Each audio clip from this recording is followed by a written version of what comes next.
یہ باطل کے پیچھے جانا ہے۔ قادیانی تو ہے ہی کافر، کیونکہ وہ تو مرزا غلام قادیانی کو نبی مانتے ہیں، چہ جائے گا وہ قرآن بھی پڑھتے ہیں، قرآن کو بھی سچا مانتے ہیں، محمد صلی اللہ علیہ وسلم پہ ایمان رکھتے ہیں، لیکن مرزا غلام قادیانی کو وہ خصوصی حیثیت دیتے ہیں۔ کون بچے؟ دیوبندی۔ اب دیوبندیت کی اگر گمراہی دیکھی جائے تو وہ ان کی ایک کتاب ہے جو کہ میں سمجھتا ہوں سرے سے کوڑے میں پھینکنے کے قابل، کوڑے میں نہیں چلے، کوڑا نہیں، کوئی سخت الفاظ ہو جاتے ہیں، اسے کسی سیف الماری میں رکھا ہونا چاہیے جس کا نام ہے فضائل و اعمال۔ کوئی بھی کتاب ہو، فضائل و اعمال ہی نہیں، کوئی بھی کتاب ہو، وہ یہ حق نہیں رکھتی بے شک وہ جس مرضی درجے کی پائے کی ہو کہ اسے قرآن کا درجہ دیا جائے، نعوذ باللہ من ذالک۔ مسجدوں کے اندر جو کتاب پڑھی جانی چاہیے وہ صرف اور صرف قرآن ہے۔ فَوَيْلٌ لِّلَّذِينَ يَكْتُبُونَ الْكِتَابَ بِأَيْدِيهِمْ ثُمَّ يَقُولُونَ هَٰذَا مِنْ عِندِ اللَّهِ لِيَشْتَرُوا بِهِ ثَمَنًا قَلِيلًا فَوَيْلٌ لَّهُم مِّمَّا كَتَبَتْ أَيْدِيهِمْ وَوَيْلٌ لَّهُم مِّمَّا يَكْسِبُونَ۔ ان لوگوں کے لیے ویل ہے، افسوس ہے، جو اپنے ہاتھوں کی لکھی ہوئی کتاب کو اللہ کی طرف کی کہتے ہیں اور اس طرح دنیا کماتے ہیں، ان کے ہاتھوں کی لکھائی کو اور ان کی کمائی کو ویل ہے، ہلاکت ہے اور افسوس ہے۔ یہاں پہ ترجمہ کرنے والوں نے اگر دیکھیں گے کسی کا تو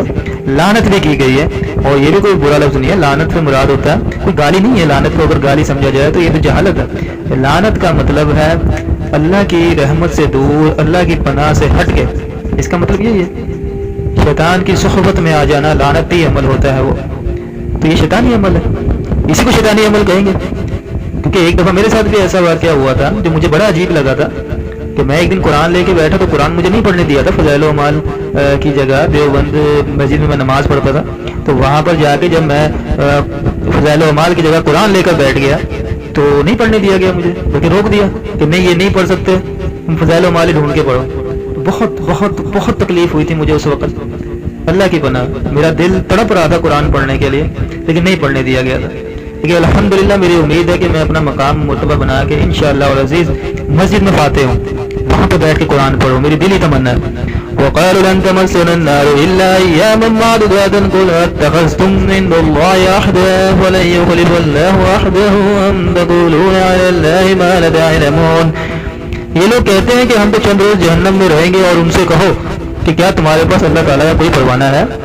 اگر ہے تو یقیناً اللہ تعالیٰ اپنے وعدے کا خلاف نہیں کرے گا، ہرگز نہیں، بلکہ تم تو اللہ کے ذمہ وہ باتیں لگاتے ہو جنہیں تم نہیں جانتے۔ اب یہ والی بات میں نے کئی علماء کے منہ سے سن لی ہے اور مجھے بڑی حیرانگی ہوتی ہے، جن کو میں پسند کرتا ہوں وہ بھی اس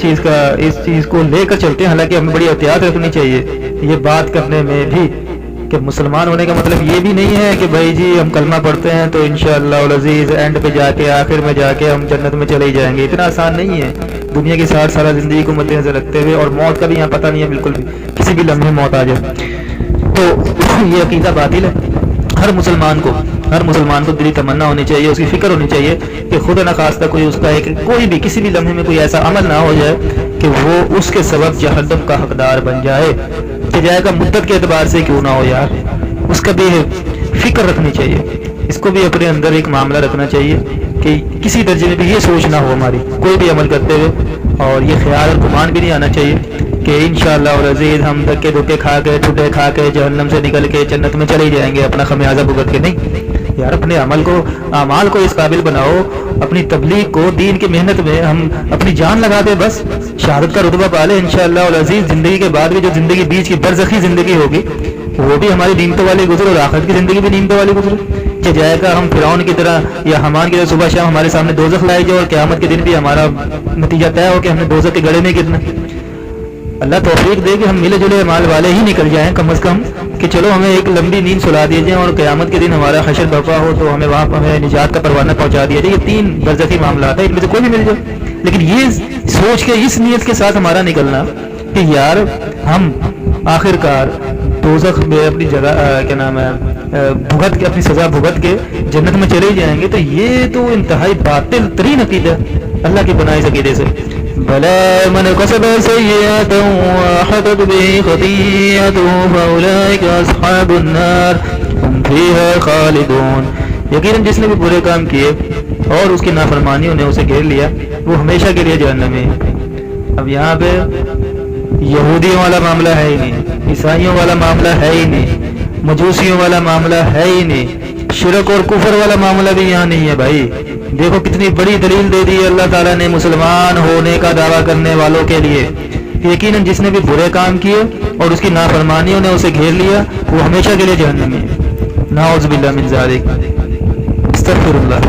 والذین آمنوا وعملوا الصالحات اولئک اصحاب الجنہ هم فیہا خالدون، اور جو لوگ ایمان لائے اور نیک کام کیے وہ جنتی ہیں، وہ جنت میں ہمیشہ رہیں۔